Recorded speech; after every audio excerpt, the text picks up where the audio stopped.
это дар. Все, что есть в твоей голове, это дар.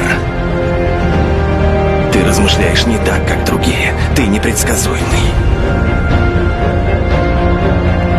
Пользуйся гневом, с умом. Все всегда будут недооценивать тебя.